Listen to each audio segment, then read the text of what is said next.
When I heard the first studio release from the Fleet Foxes, in spite of all the critical praise it was receiving, it just didn't connect with me. So I was going to pass up on the second album, but then came all the critical praise. So I reconsidered and I listened to it. And it connected with me in ways that I never expected. When I first talked about it, and this would have been on one of the now gone versions of the old Music Worth Buying channel, I said that they reminded me most of Jimi Hendrix. And by that, I meant that, like Hendrix, they were channeling music from another universe. The album opens with the mini-epic, I Am All That I Need / Arroyo Seco / Thumbprint Scar. Right here, the band shows that they are continuing to evolve and grow beyond their last release.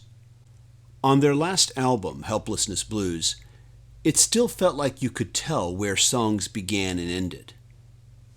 But on Crack Up, you will need to keep a close eye out to find out when and where this happens, as the soundscapes just melt into one another. Having the enclosed lyric booklet will also be necessary, since in between the actual sung lyrics are little descriptions in parentheses that fall between the stanzas and are not sung, directional guideposts, if you will, with titles like Under the Water, Above the Surface, Under the Water Again, and At a Sea in the Storm. On Helplessness Blues, there was still this element to the music where I could still define it as folk, but on Crack Up, the Fleet Foxes give me, at least for me anyways, a new definition for progressive rock. Perhaps the best description that I can give is that this is what progressive rock would sound like if it was created by the great impressionist painters like Monet and Renoir. The very ambitious 9-minute 3rd of May / Odigahara, and if I pronounce that wrong, sorry, that's the best I can do at this time. This track is a perfect example of this. This isn't a song in the conventional pop sense, as it is a swirl of audio landscapes that move to and fro past you, evoking impressions of songs that you can only half remember. Crack Up is definitely a headphones album, and it is definitely a lyrics book album. You need to do both of these for at least the first few times that you listen to it if you are going to fully appreciate it. Also, Crack Up is going to require a lot more of you than Helplessness Blues did.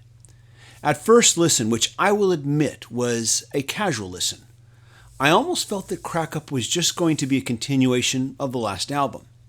And there would be nothing wrong with that.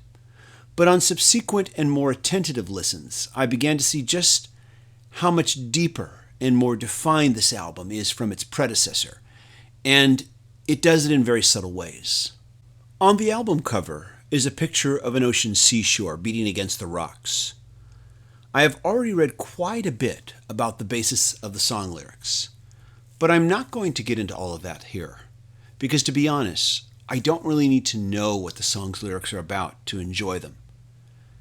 Just like the album's cover, all I really need to do is just sit, listen, and be open, and let its musical and lyrical waves crash over me again and again as they sweep me away. This is TJR. If you've heard this album, I'd love to hear your comments. Thanks so much for watching, and please subscribe to the channel.